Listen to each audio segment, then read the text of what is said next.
皆さんこんにちは、ネストリングスです。今回もこちらドランダガーとヘルズチェインとライノホーンの新パーツを使って 3on3 バトルをしていきたいと思います。今回はつぶやきさん太郎がヘルズチェインのパーツを使っていきます。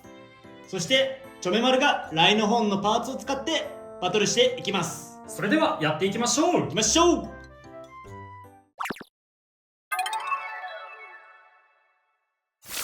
最初にシュートポジションを決めるじゃんけんをしていきます。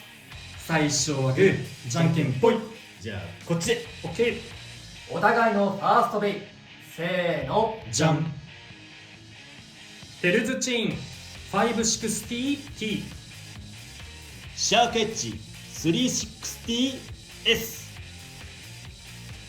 ファーストバトル、レディーセット、3、2、1、ゴーシュー。いいぞ。危ない。ナイス。ティーフィニッシュ。ヘルズチェインに1ポイント。お互いのセカンドベイ、せーの、じゃん。ヘルズサイズ 360HT。 ライノホーン 580F。 セカンドバトル、レディーセット、3、2、1、ゴーシュー。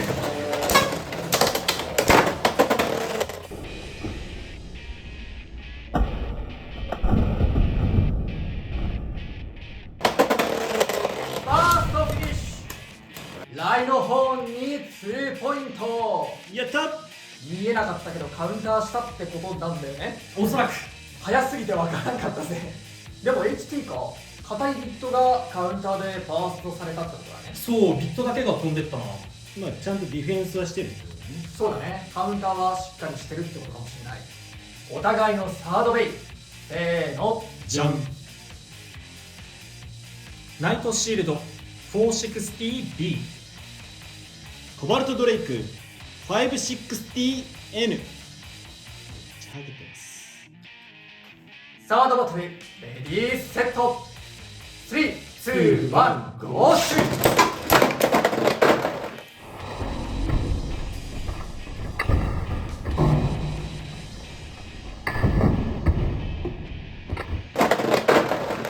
バーストしやすいね。フ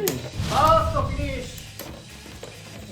ナイトシールドに2ポイント。やったぜ。やっぱりね、コバルトドレイク N とか使うとね、バーストしちゃうことあるよな。こうやってぶっちゃけ F とかでもバーストすることあるから、バースト体制難しそうね。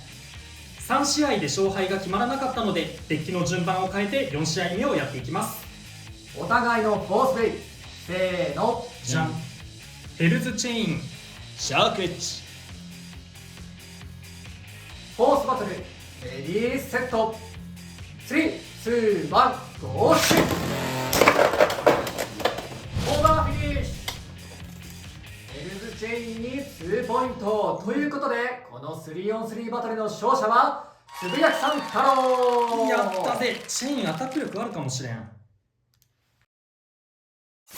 というわけで 3on3 バトルが終わりましたが、いかがだったでしょうか。ヘルズチェインね、一つ前の動画でも言ってたんだけど、やっぱりヘルズサイズとは全然性能が違うね。そうだね。飛ばしてる感じがあるのかな。どうなんだろう。まだちょっとね、もっとたくさん使わないと分かりづらいブレードだとは思うんだけど、やっぱどっちが綺麗に回るかって言われるとヘルズサイズの方が綺麗に回るなっていう印象はある。あいつだけやっぱなんか一機だけおかしいって感じするね。ただまあヘルズチェインのいいところはなんか高さによって性能が変わるっていうところがあるからさ、ブレードのこの下の方だったらちょっと丸みを帯びてて攻撃を受け流しやすいっていうのがあって、でブレードの上の方で当たると突起があって相手を飛ばしやすいみたいなのがあるから、相手が下から潜り込んでくるような、それこそシャークエッジとかが相手使ってきたとしたら受け流し側が効いて、で相手が背の高い上から押さえつけてくるようなベイ使ってたら弾き飛ばすところが当たってその押さえつけを弾き飛ばせるみたいなところもあるから、ちょっといろんな自分の組み合わせだけではなく対戦相手との高さの組み合わせでもだいぶ性能変わってくるから、これ多分めちゃめちゃ使い込まないとここがいいみたいなのを一言で表すのは難しいんじゃないかなって思うな。なんかほんとブレード自体がバランスタイプって感じだね。でまあただ相手と自分の高さの違いによって性能が変わりはするんだけど、やっぱ試合中に高さを変えることはできないから、もう試合前にカスタマイズ決めちゃってるからね。そこで相手を見てから高さ変えて有利に戦うみたいなことはできないから、若干運要素も絡んできちゃうかなっていうところはあるね。あと新しくハイテーパーが出たことで、ちょっと俺は結構テーパーのビット気に入ってるから、こっちのテーパーのビットとハイテーパーで同じ 3on3 デッキの中にテーパービットを2つ入れることができたのはちょっと嬉しいポイントかなって思います。で、チョメ村がね、今回ライノホーンを使ったんだけど、ライノホーン確かにディフェンス力はあるような気がするんだけど、公式のね動画とかだとそのメタルが凝縮されてなんか重いイメージがあるのかなと思ってたんだけど、そうね。なんか実際に触ってみると軽くて、そうね、ライノホーンはだいたい 31g の後半から 32g 前半ぐらいが、平均値のブレードかなと思ったら、ウィザードアローとかとほぼ同じぐらいかなっていう重量だから、軽めだよね、全ブレードの中では。そうだね。33g ぐらいが平均かなってイメージがあるからね。若干軽めの方かなと思いつつも、ブレードの重さはちょっと軽めでも K が小さいから密度としてはちょっと高めなのかなっていうところはあるかな。でもね、もうちょっと重ければいいかなと思った。そうね、発売前の触れ込みだとね、もうちょい重量あるかなって思っちゃったからね。思ってたよりちょっと軽かったから、であとこいつもやっぱこいつもねヘルズチェーンと一緒で、ヘルズチェーンは裏なんだけど、こいつはライノホーンは表面がね変重心になってるんだよね。この3つ穴が開いてるプッチ重り部分みたいなやつねがこの辺にね1個足んないんだよ。そうね。でなんかね、この白いプラスチックみたいなパーツも入ってるしね。じゃあ全体的にアンバランスというか綺麗な重心のバランスではないよね、だいぶ。そうだね。ちっちゃくて軽いんだけど、その変重心のおかげで姿勢がちょっとブレるから、それでカウンターは決めやすいのかなって思った。あれだね、持久力は正直ないよね、多分。そうだね。持久力はないんだけどブレるせいでもその代わり相手にぶつかった時の攻撃力的な意味では、同じ重量のものと比べるとかなり高いような印象はあったし、今回も実際にカウンターでバースト、それも太い方のビットのベイをバーストを取ってたから、カウンターって意味ではもうしっかりディフェンスタイプしてるね。ディフェンスタイプって守るんだけどね、反撃はするのはそのディフェンスタイプの一つなんだけど、X のディフェンスタイプって全部カウンタータイプだよね。そうだね。